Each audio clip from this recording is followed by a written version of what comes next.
วันนี้เขากามารีวิวรถ XXCOM Z1000เนาะZ1000เนาะเฮ้ยบุกแต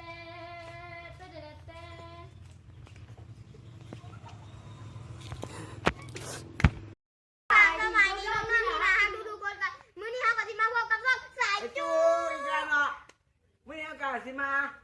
รีวิวรถเนาะยังก็มาแต่ก็ยังก็มารีวิวรถฟอร์ดมาแต่งเนาะที่เขาได้ทำการซื้อมาแต่งเนาะราคา8 ล้านปอนด์เนาะมื้อนี้เขาก็สิมารีวิวตีนกูเนาะตีนเนาะก็บ่ธรรมดานิ้วตีนกัน45ฟุตเนาะก็มื้อนี้รีบเนาะมื้อนี้เนาะเขาก็สิมารี ตี วิว กะทำเป็นพิเศษเนาะตีทำเป็นพิเศษเนาะตีทองเงินเนาะ ซื้อมาจากอเมริกาใต้เนาะเขาก็สิมาพันแล้วนะดังโกบรถเนาะก็เป็นสีเนาะสีก็ประดับประดาอย่างงามเนาะ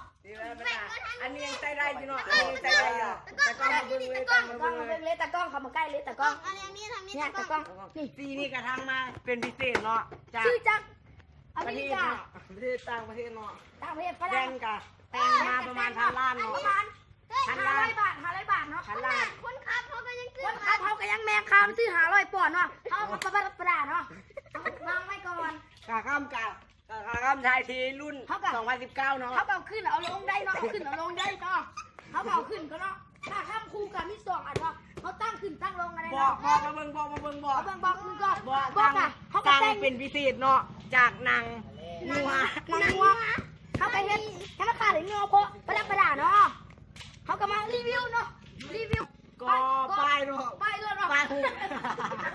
มันก็อยากให้พักกินเนาะเพราะว่าเขาติดใจกับมันเป็นสภาพที่ปวดให้กินเนาะ ก็ได้กะตั้งมายาน4เนาะ8108 เนาะเ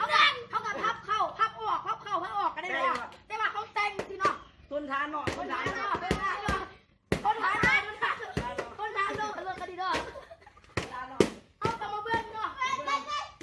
มาเบิ้งแก่มันเนาะ แกเนาะ ตั้งเสียงแก่เด้อ เรื่องแก่จาก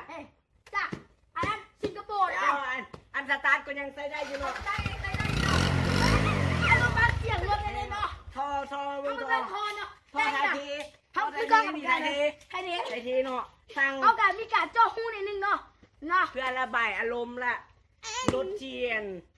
แพงที่สุดในโลกเนาะเป็นรถของสายจุกรุ่น Emirates Aviation เนาะ มือกล้องเอาไปพี่กล้อง ตะก้อนมาไทย เขากลับมาเบิ้งแว่นตาเนาะกะซื้อมาจากอเมริกา อันมีการเนี่ยเนาะ นะ เบิ้งนี่เบิ้ง ไม่กะเขาก็ประดับประดาเฮ็ดเป็นซีตาเนาะเขาก็อยากให้มันสวยงามแหละมีคุณภาพ เอา ดี เลยว่าเนาะอันนี้กา โอ้เบิ้งนี่นะแหวนซื้อมา เขาเบิ้งเบีย รวมๆกับแต่งมา1,000 ล้านเนาะ อันละเนาะเขาเบียดชิโม่เนาะ เวลาขี้มูหลายเนาะเป็นขั้นเดียว เบียดห ข น้า อง ไม่ ประเทศลาวเนาะ เบียดหน้ามันก็ฮักนิดนึงเพราะว่าเขาแต่งมาให้มันงามประดับประดาเนาะ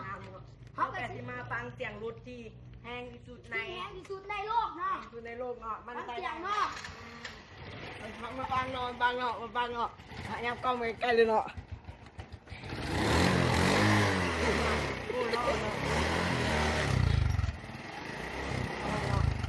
เสียงหูเนาะ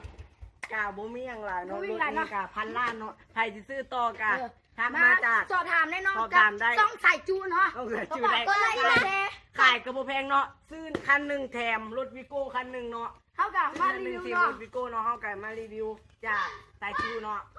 มัน ร นี่ ถ กับ นี่กับบุมีอย่างไร มันนี่ เนาะ หลายกับ พัน ฝาก ล้าก น ดไลค์ เนาะ กดแชร์ในเนาะ ฝากกดไลค์กดแชร์กดติดตามให้สายจู มันนี่